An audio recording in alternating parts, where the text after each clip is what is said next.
What's going on, everybody?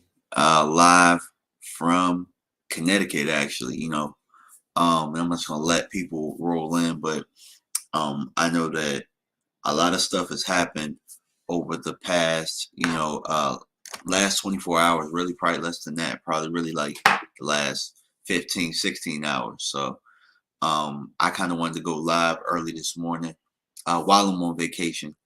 I have the setup, so I'll probably be doing the show later on tonight as well.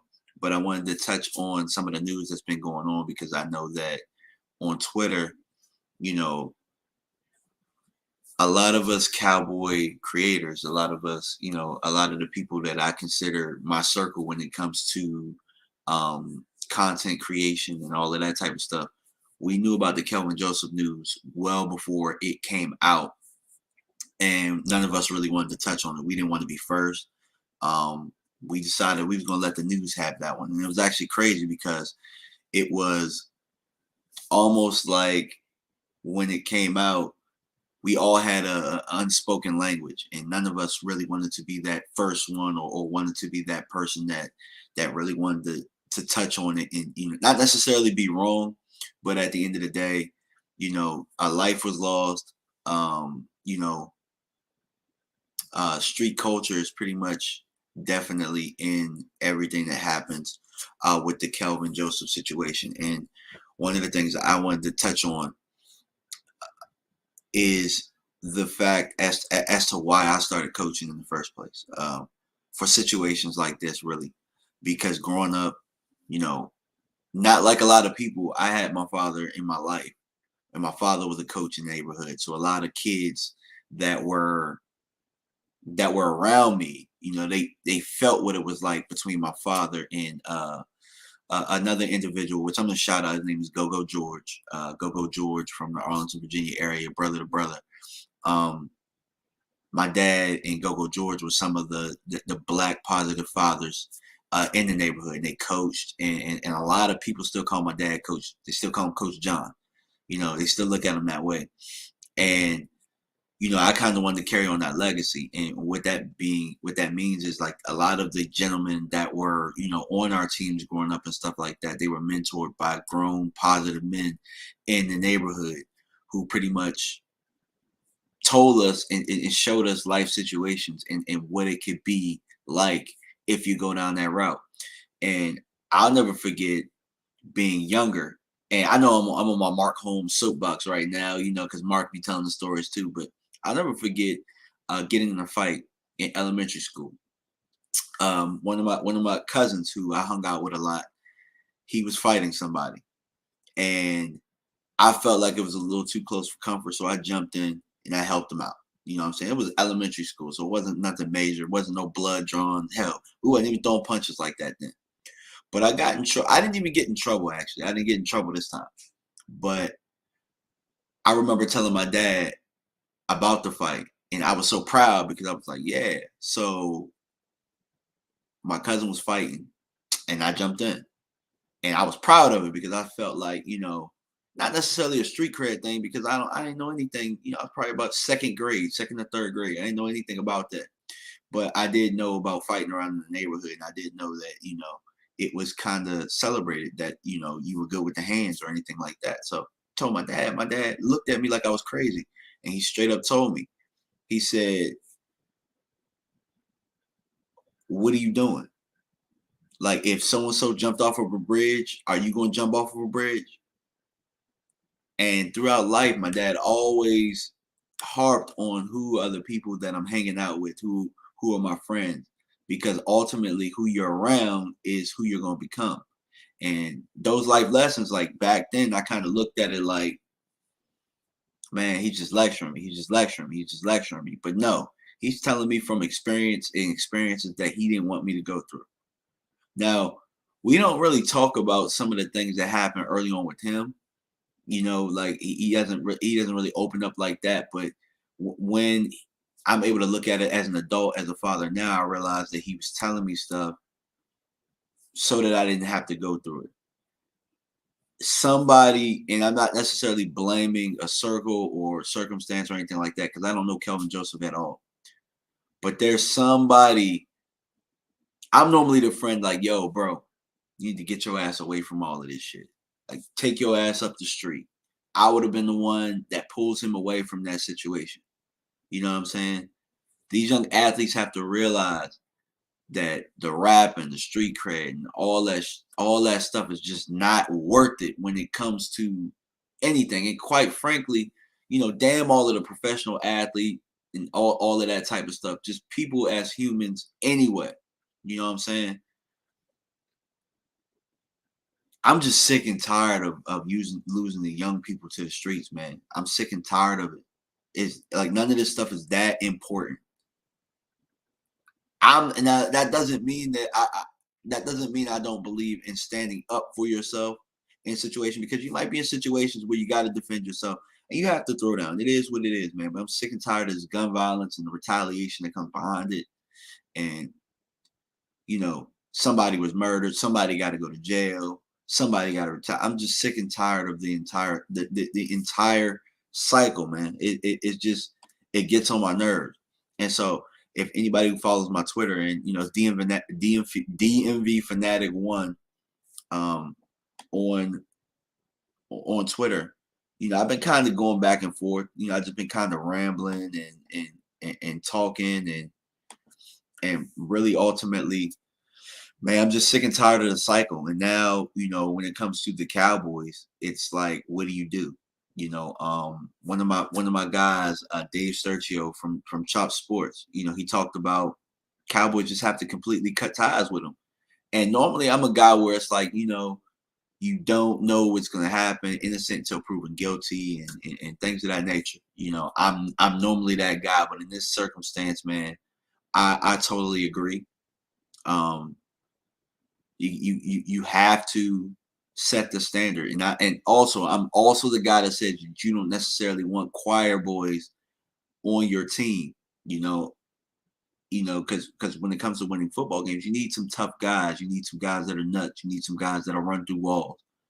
But with that, I don't necessarily mean that you need people that are causing trouble off the field like that. You know what I'm saying? Like, this is a murder case. This ain't something simple like a DUI or something like that. This is a murder case. And I'm all for being loyal to people. You know what I'm saying? I'm all for being loyal to people. I'm all for being in people's corners. You still can be in his corner, but that don't mean he got to be a part of this football team. You know what I'm saying? Like, that don't mean that you got to be a part of it. Because football is a privilege at the end of the day. And I never thought that I'd be the guy saying that. I never thought that football is a privilege would come out of my mouth, because, I love the game. And I also understand, like I told you guys, I don't necessarily believe in you have to have a whole roster of choir boys, because I do believe that sometimes that hurt Jason Garrett in his tenure as the Dallas Cowboys coach. But some things, man, you just got to cut ties with. And in this case, man, it just doesn't seem like his time in Dallas really panned out well, or is panning out. You can't get the guy on the field. There's always a whole bunch of stuff going on. And in this case, man, this happened, I believe it happened in March. The big thing we talk about on Twitter is the guys that we could have got that we knew would have been pros. But the Cowboys allowed measurables to get in the way of that. They overlooked all of this stuff. And, I'm not one that gets all like, oh, well, he was a rapper and this and that.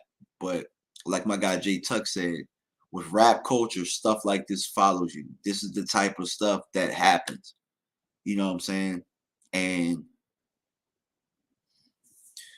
at this point, so what does that mean for the draft process? Does that mean that the Cowboys have to trade up and get a corner? Or does that mean that the Cowboys have to do this?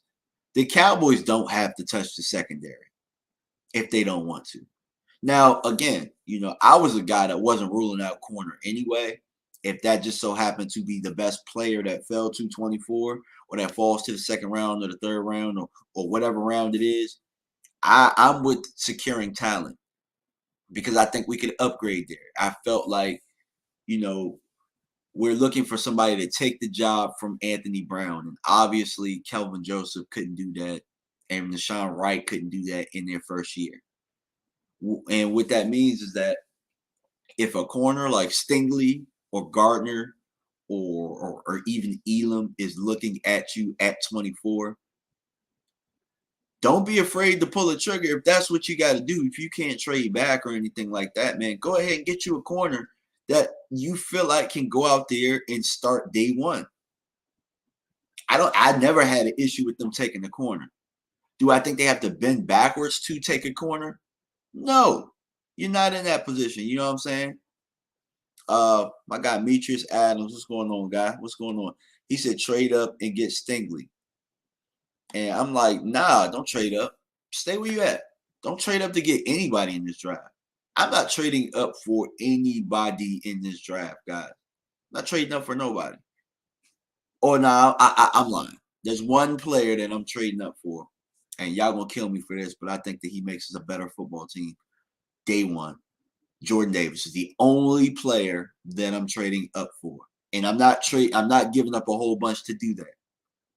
I'm not giving up a whole bunch to do that, but I really feel like Jordan Davis is one of those players that can change the game with his athleticism and his tape and the things that he's able to do.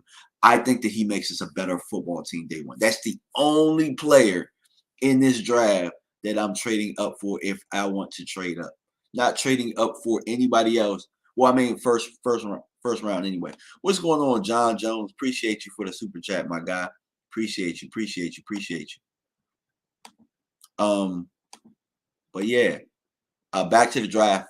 So, how does it affect the Cowboys in the draft? The way that I think it affects the Cowboys in the draft is the type of player that you're going to draft. Like I've been talking about,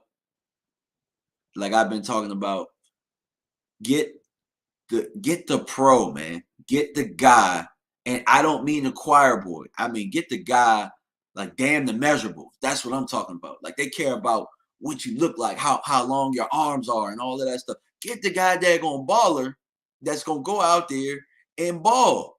Get the baller, man. Get the guy like he's undersized, or he ran the 40 1/10 of a second slower than man. Damn all of that, bro. Go on your moral. Like if I'm looking at last year and I look at hindsight, Asante Samuel Jr. or Kelvin Joseph, I'm getting Asante Samuel Jr. 10 times out of 10. 10 times out of 10. I don't care what anybody else is saying. I knew that guy, and I still know that he's going to be a consummate pro. I know he's going to be a pro. He's been trained to be a pro since he was a little boy. 5'10", 180 pounds. I don't give a damn. That boy been trained to be a pro. He's been in the locker room. His daddy is sharing information with him that nobody else knows. And his daddy is damn near a Hall of Famer. You know what I'm saying? Get the pro. Last year, I remember y'all killed me for saying that JC Horn was better than damn Caleb Farley. And Caleb Farley ended up getting hurt. But I told y'all the measurables didn't matter. JC Horn. And I'm glad NFL scouts proved me right. Patrick Surtain, same thing. Patrick Surtain Jr. or the second had a great year this year, man. Pedigree matters too. Y'all care. It's like these scouts care too much about these measurables, and they don't think about some of the intangibles that come along with it.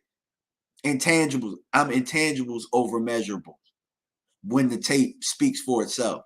When you got good tape and you got intangibles. I'm over that. I'll take that over the measurables. So I'll say it again. If I got good tape and intangibles, and that's going up against good tape and measurables, I'm going good tape and intangibles 10 times out of 10. I'm always going to go with that. And that comes from me coaching. I've had a hell of a lot of athletes out there that I've coached that have been better than starters. But you got to be able to have guys that you trust to do what you need them to do on and off the field. I don't want to have to worry about if you're eligible, if your grades are here, if your grades are there, if you're going to get in a fight here, if you're going to get suspended here. I don't have to worry about that. And I'm just talking about the high school level. Because maybe I'm talking to a high school kid right now that needs to hear this. Intangibles will take you a long way. And being coachable will take you a long way. Let me go to some of these comments. Chris B says, in my opinion, you got to cut debate with Kelvin Joseph. Just to me, his mind isn't fully focused on football. I totally agree. And that's what I'm talking about here. That's what I'm talking about. You know, that's exactly what I'm talking about. I didn't have to question whether or not Asante Samuel Jr. was focused on football. I didn't have to. The proof was in the pudding. You know, and I know that people are going to say hindsight is hindsight and this and that, and hindsight is 2020. But I'm here to tell you, like with football, when you got pedigree, also too, I had to add pedigree to that. When you got pedigree, bloodlines, that shit matters. That stuff matters when it comes to football. Because if you've been trained from yay high to get to this level, to get in this position, man, you ain't gonna mess it up. You ain't gonna mess it up. You know what I'm saying? We talk about high floor, high ceilings, and stuff all of the time. You need to add pedigree and bloodline to that as well. That needs to be part of the equation.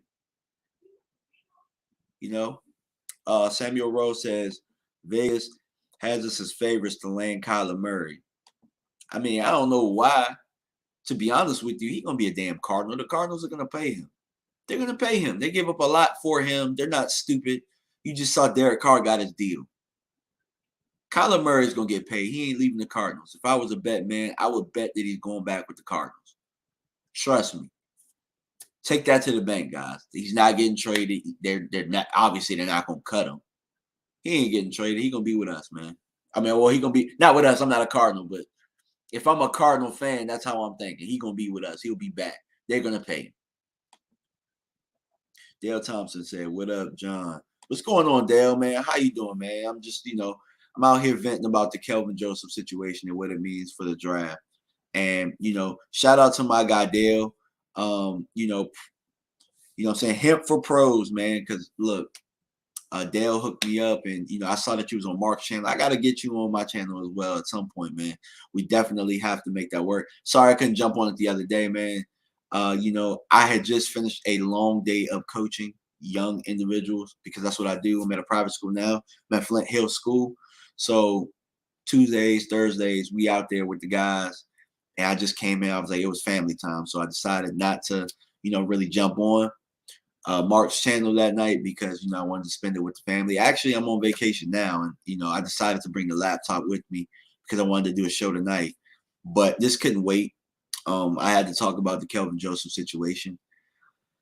So, anybody with the red flag this year, I think in the draft, you kind of have to cut ties with it if you're a Cowboy. And it kind of sucks. Well, actually, I think it depends on the red flag, to be honest. Like I said, a DUI isn't that big of a deal. But if it's a constant kind of, well, I got a DUI here, I got in a fight here, I done this and I done that, then nah, you know what I'm saying?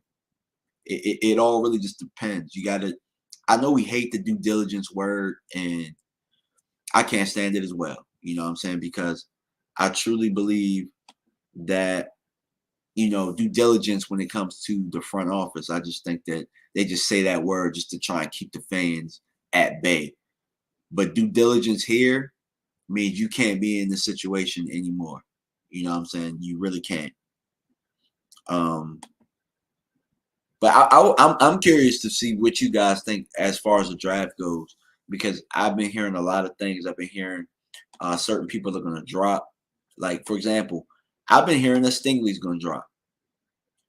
And Stingley is the best corner in the draft. You know what I'm saying? He's the best corner in the draft as far as I'm concerned. As soon as when I watched him play, I'm like, oh, man, that dude is going to be a top 10 pick. If he falls, I don't give a damn what his 40 tells you. That dude can play football.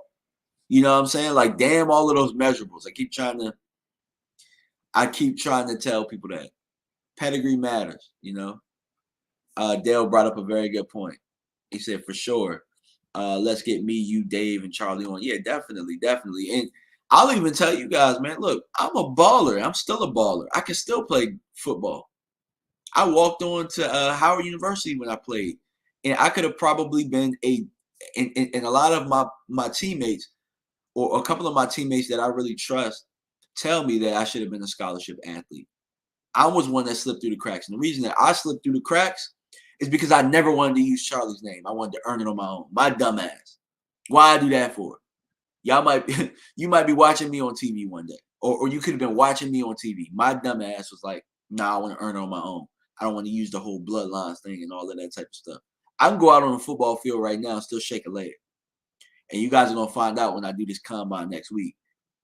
I'm 35 years old and I still I look this way and I'm in shape like this.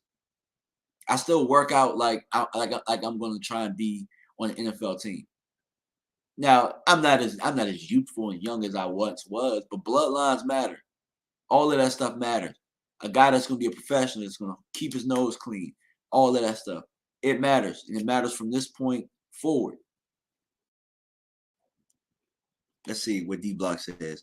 Yeah, Stingley is nice, but he got coached up big time. DMV. Yeah, and he get coached up with Dan Quinn too if he falls to us. But I'm just not trading up for him. You know what I'm saying? Like I told you, the only guy that I'm trading up for at this point is Jordan Davis because I just believe what he brings to the table is just something that nobody else in this draft brings to the table. That's the only. And when I mean by this draft, I also mean for years to come. That guy is going to be a problem. The last time I was this excited about a defensive lineman, it was Aaron Donald. And you guys see what he ended up being.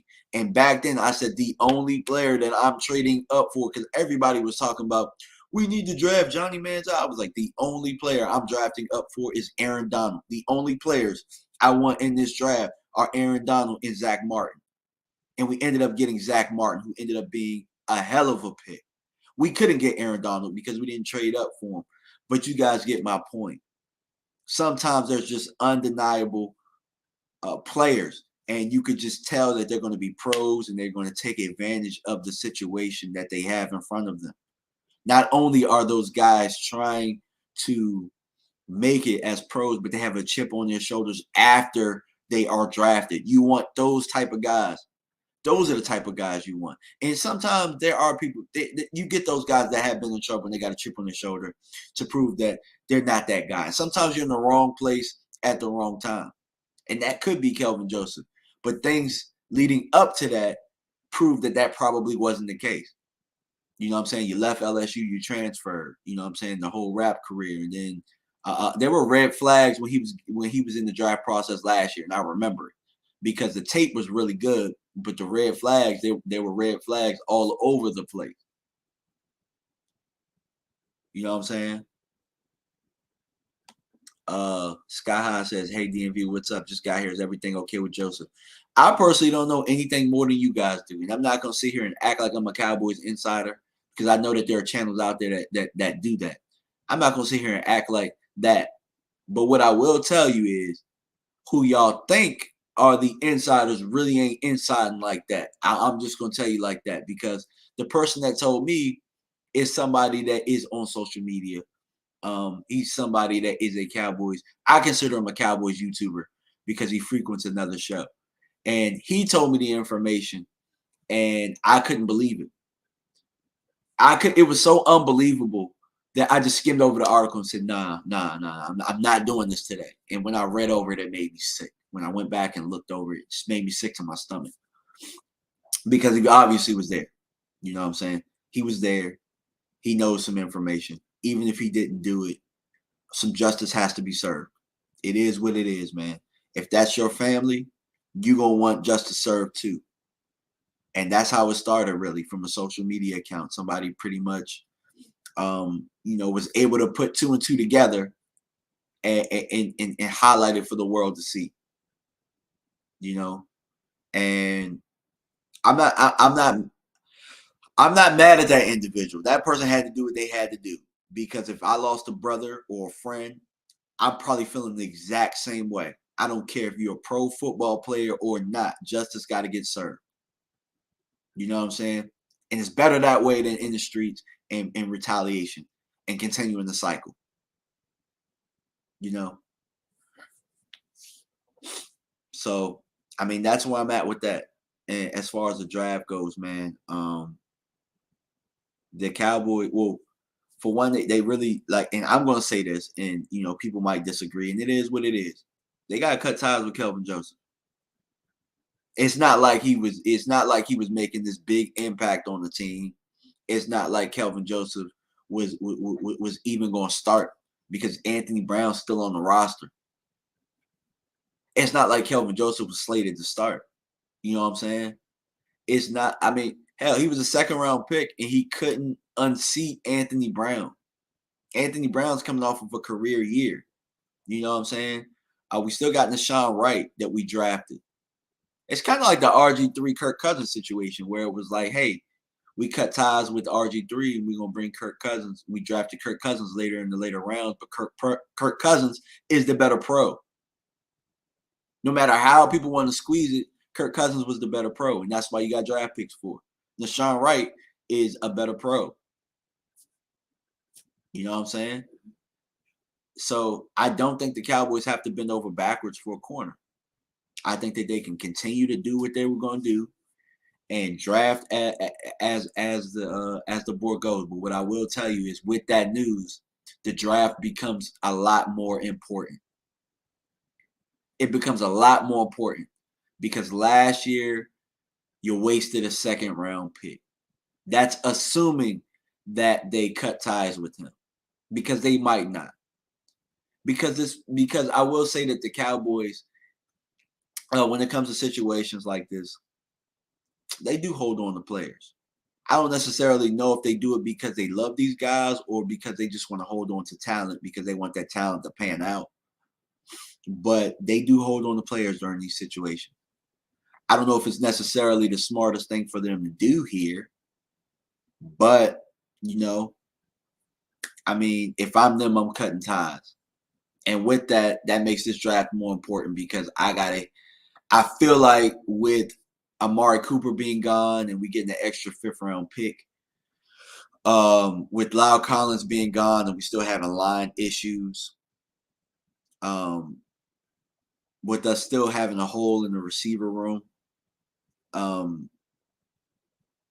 you know what I'm saying? With us being able to improve at the tight end position, because we do have a hole there, whether we got Dalton Schultz or not, we still have a hole at the tight end position. This draft is that much more important, and we can't risk this draft being bad, because in free agency we did not help ourselves. We definitely did not. And again, this is pre-draft because the Cowboys do still have some money. Post-draft, things are going to happen. People are going to get cut, and there are going to be some good pros out there that you could bring on the roster. So they're still not done with free agency, but I mean pre-draft free agency, the Cowboys did nothing to really help themselves like that. And then with losing a second round pick, because no matter how it's shaken or however it happens, man, there's a good chance that he's even facing suspension. So it's a lot of stuff going on right now. There's a ton of things going on right now. So that makes the draft that much more important because there is more, it's even more of a microscope on you now as an organization than there was before. Because now your name is attached to a murder investigation. You get what I mean? So now that changes even the type of players. Even if you had any type of red flag player that had talent, you gotta scratch them off the list at this point now. You gotta scratch them off the list. So it just changes the dynamic of how things are gonna play out,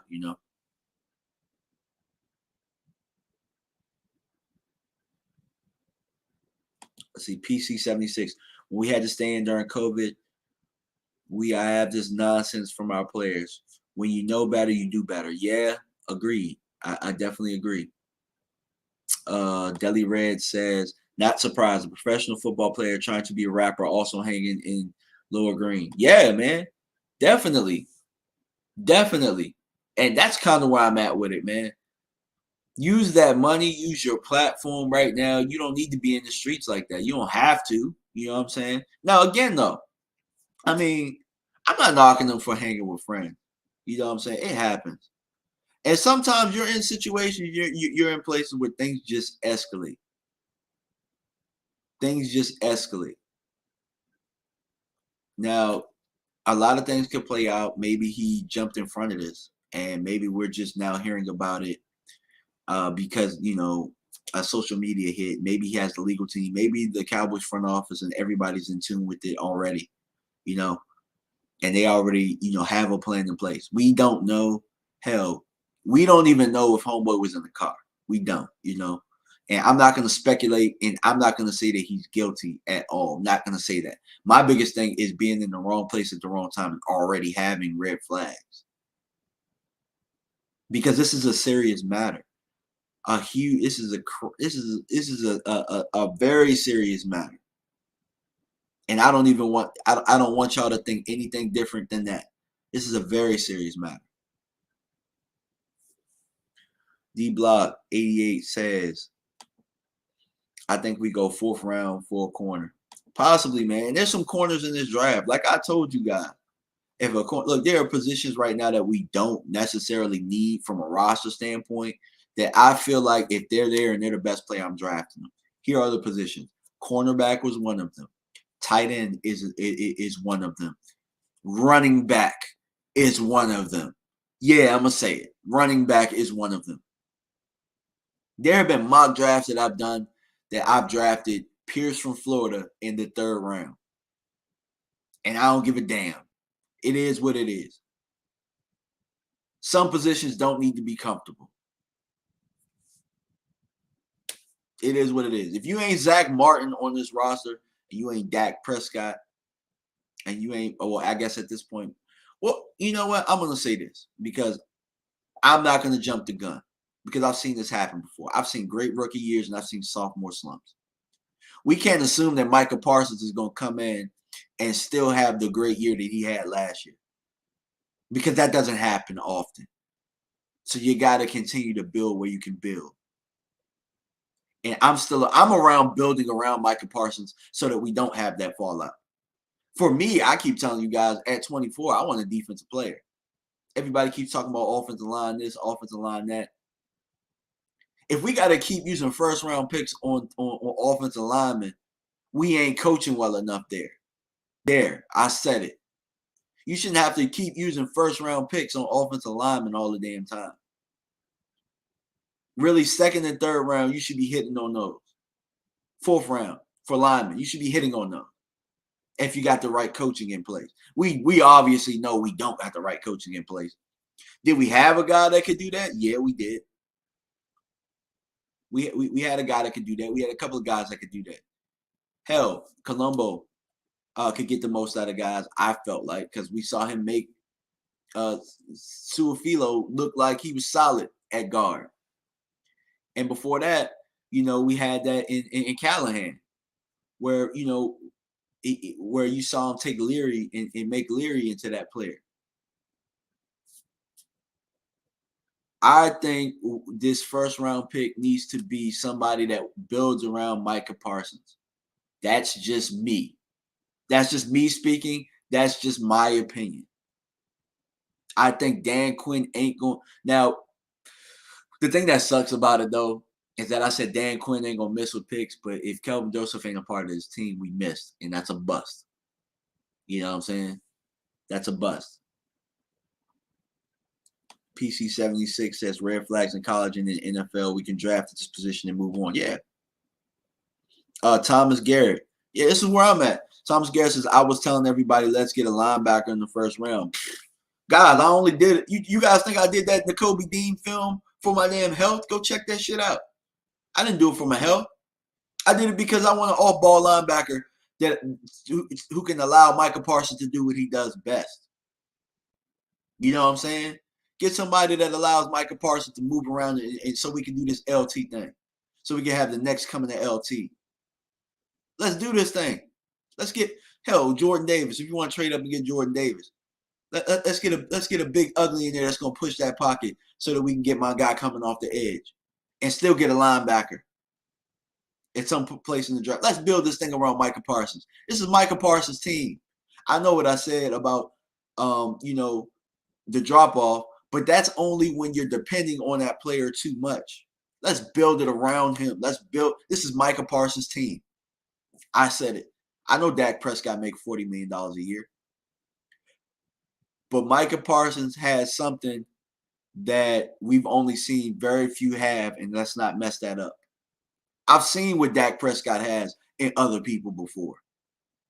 He reminds me of other people. When I look at Micah Parsons, I can't tell you anybody other than LT, and I say LT because LT was a freak of nature at that point. Micah Parsons is a freak of nature. Let's build on that. Let's build on the freak of nature. You know what I'm saying? If you got to get a corner, if you got to get another corner in there, that's a shutdown. If Stingley falls there, and you got to get Stingley there, if you got to get him so that he gives you an extra half a second for Micah Parsons to get there, then get Stingley.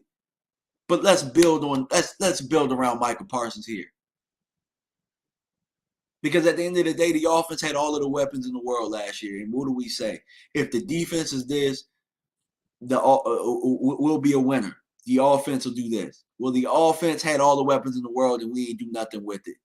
So let's try something different. We know that this defense can come back and be spectacular. We know we got most of the people coming back. But let's add on to that because we can be better. Let's become a defensive football team. Let's become a smash mouth football team. I'm not against getting offensive linemen. I'm saying let's coach them up better because there will be offensive linemen that we can get there and we can still be good. Let's build this defense. Let's be a great one.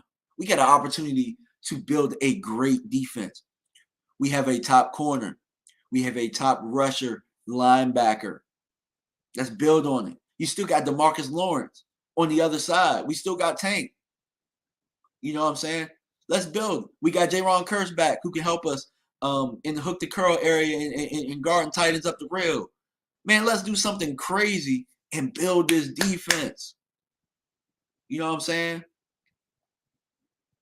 Mr. Kima says, Stingley is fool's gold. Well, I mean, at 24, I think you could say Stingley is better than Anthony Brown right now. That's what you need. You know what I'm saying? I'm not saying that Stingley's going to come in and be this shutdown guy from day one. But if he falls to you, you got to take him because you got to go value. You know what I'm saying?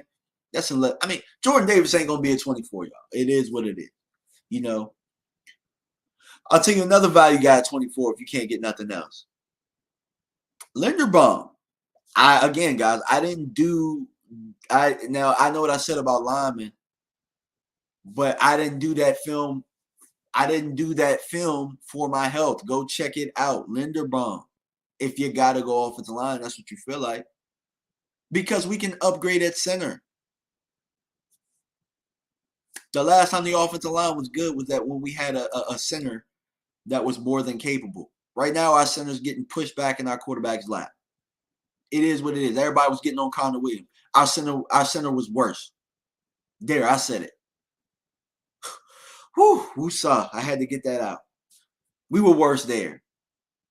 Connor Williams no longer had the help of Travis Frederick at center. And Connor Williams and Connor McGovern, they didn't have help from the center. And for the most part, you know, a good portion of the year, they were not playing with Tyron Smith next to him. You know what I'm saying? Dale put out John checked the stats, just put out Dallas starts by round of draft picks. Dallas takes risks on second round. It shows in the stat. We get more starts in the third than in the second. Kelvin. Yes. Thank you. You know, with even look, Jalen Smith was a risk. Jalen Smith was a risk with his injury. Sean Lee was a risk with his injury. Now, I will say this about D-Law. D-Law was a risk because we ended up trading up to get D-Law. And I would say that D-Law's panned out, in my opinion. I like D-Law. I think D-Law is a really good player. And I think that he's going to be it's going to be even better with having a whole year with Micah Parsons, hopefully, and then him having a whole offseason to heal and get himself right because he hasn't had that for the past couple of years. So I think that, you know, having that this year, hopefully there's no surgeries or no late surgeries, anything that comes out. But yeah, Dale's absolutely right. That's the round that we risk in for the most part. And, you know, we've had some trouble really there. Connor Williams, believe it or not, was one of the better second round picks that we've had. Tristan. little sample size, but that really hasn't worked out like we would have hoped. You know what I'm saying? Randy Gregory, yeah, Randy's gone, but we didn't really have the games to show for it. Dale is absolutely right. You hitting the nail on the head, Dale. Definitely, definitely. You know what I'm saying? So